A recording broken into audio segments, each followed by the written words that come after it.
The Lord be with you.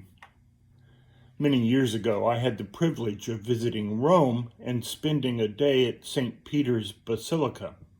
It is a spectacular place, absolutely filled with irreplaceable masterpieces of art everywhere the eye could see. One of those works is called the Door of the Dead, found on the leftmost side of the narthex. It leads into the basilica.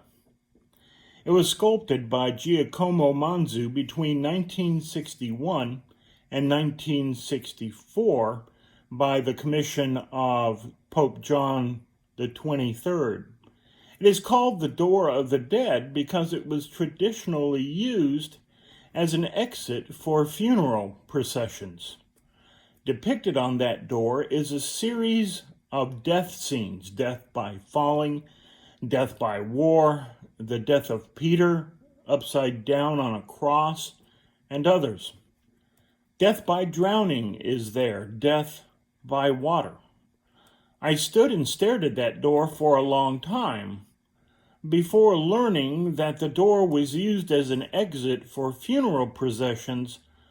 I wondered why a door representing death at a place of such life and spiritual vigor. The answer finally came to me, and I was more than a little embarrassed because it was so obvious. Death is a door. We enter heaven by death, the door. We enter the church by death, the door. Baptism is a symbolic act of death, being put into the ground, being put into the water, and being raised from the water, being born anew. Nowadays, a family will call a pastor and request a baptism on a certain Sunday because the family will be in town. The early church took baptism a bit more seriously. You were not allowed to receive Holy Communion until after you had been baptized. And it took 3 years of study, of service to others, and 2 exorcisms before you could be baptized, and always on Easter. I once had a woman come into my office and tell me that she wanted to get baptized and she wanted to be fully immersed. That's how Jesus did it, and that's how she wanted it done. I proceeded to tell her that in the early church, people were baptized naked as a sign that nothing from their old sinful life would carry into their new life in Jesus Christ. Baptism tells the world that we die to sin, we die to our old selves, and are alive to Christ, and alive for Christ. Baptism tells the world that we belong to Jesus and we are no longer in any way the person we used to be. I told her all of that. I even told her that the early church built its baptismal fonts in the shape of tombs to make the meaning of death clear. I further explained to her that even a person's name was changed, that not even their name would follow them into their new life. They were given their Christian name. Now you know where that expression comes from. Eventually, that wasn't exactly what she had in mind, and she told me so. Just full immersion.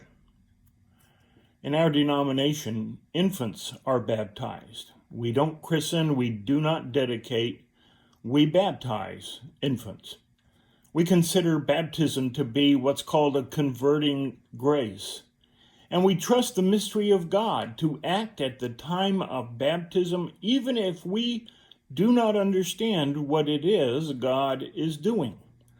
When the child is ready to give his or her life to Jesus Christ, we have confirmation classes, that is, confirmation of our baptisms as infants. And those who were no people become God's people. The wretched of the earth become royalty, sons and daughters of the Almighty King. I was baptized as an infant. I know I was there, but I don't remember a single thing about it. That bothered me for a long time. I kept thinking that one day I would like to have a celebration of my baptism service, a service that I could remember and carry with me. You see, we do not rebaptize in our church. That is a big no-no for pastors and for pastors to do for others. We trust that God does it right the first time and that God makes no mistakes. Even so, I really wanted that celebration service. When I thought of baptism, there was just an empty hole there. That hole got filled the day I was reading Jeremiah, and for the first time knew there were words there for me. Before I formed you in the womb, I knew you. Before you were born, I set you apart. I appointed you as a prophet to the nations. Before I was even a twinkle in my daddy's eye, God knew me. God had a plan for my life. Before I was even a baby forming in the womb, God knew me and was loving me already. To think that, to know so deeply that God's perfect love was upon my life before I even knew that God existed, it is a staggering thought. My baptism as an infant was not about my love for God. It was all about God's love for me. I no longer desire a celebration of baptism service. Every day of my life is a celebration of God's love for me. And my heart is full because I have been baptized. Amen.